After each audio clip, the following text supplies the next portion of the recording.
Hi friends, இன்றைக்கி நம்ம சேனலில் கருவேப்பிலை பொடி எப்படி செய்கிறதுன்னு பார்க்கலாம். அதுக்கு முன்னாடி கருவேப்பிலை சாப்பிட்றதுனால என்ன நன்மைகள் கிடைக்குதுன்னு தெரிஞ்சுக்கலாம். தினமும் கருவேப்பிலையை நம்ம சாப்பிட்டு வர்றதுனால நரைமுடி பிரச்சனை, முடி கொட்டுதல், முடி உடைதல் போன்ற பிரச்சனைகள்லாம் வராமல் இருக்கும். கருவேப்பிலை முடி வளர்ச்சிக்கு ரொம்பவே உதவியாக இருக்குது. கருவேப்பிலையில் அதிக அளவில் கால்சியம் சத்தும் மெக்னீசியம் சத்துக்கள் இருக்குது. கருவேப்பிலை உண்ணும்போது நம்மளோட எலும்புகள் மற்றும் பற்கள்லாம் வலிமை பெறும்.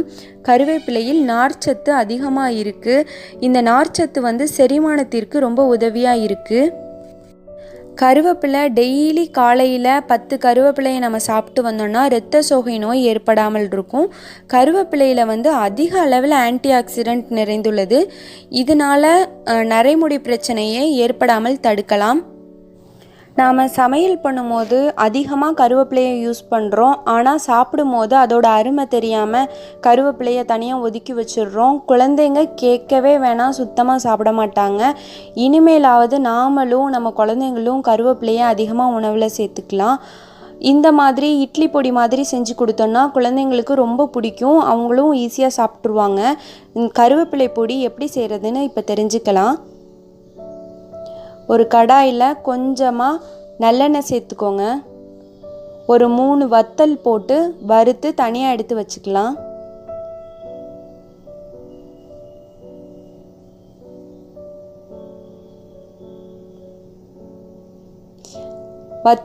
வத்தலை தனியாக எடுத்து வச்சுட்டு அதே கடாயிலேயே 2 கைப்பிடி அளவுக்கு உளுந்து போட்டு வறுக்கணும். இதில் ஒரு 4 பூண்டு சேர்த்துக்கலாம்.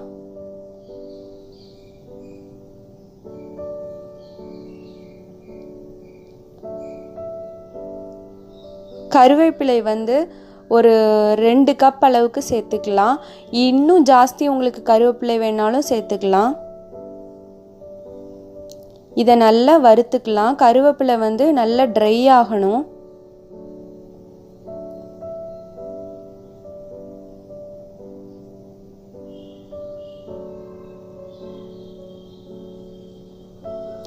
கொஞ்சமாக பெருங்காயத்தூள் சேர்த்துடலாம். கொஞ்சமாக உப்பு சேர்த்துட்டு ஃப்ளேம் ஆஃப் பண்ணிவிட்டு ஆற வச்சிடலாம். ஆறுனதுக்கப்புறமா கருவேப்பிலையை நீங்கள் உடைச்சி பாருங்கள். இந்த மாதிரி நல்லா தூளாக உடையணும். அப்போ தான் கருவேப்பிலை நல்லா வறுபட்டுருக்குன்னு அர்த்தம். இப்போ இதை மிக்ஸி ஜாரில் போட்டு பொடி பண்ணி எடுத்துக்கலாம்.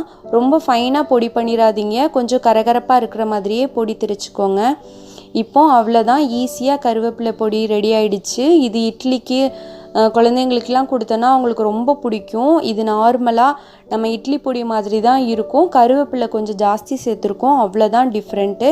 இதுவே நீங்கள் மோரில் கலந்து குடிக்கணும், சாதத்தோடு சாப்பிடணுன்னா அந்த உளுந்தோட அளவை மட்டும் நீங்கள் கொஞ்சம் குறைச்சிக்கோங்க. மற்றபடி இதே மெத்தடு தான். இது கண்டிப்பாக நீங்கள் ட்ரை பண்ணுங்கள். உங்களுக்கு எல்லாம் பிடிக்கும்னு நினைக்கிறேன். Thank you friends.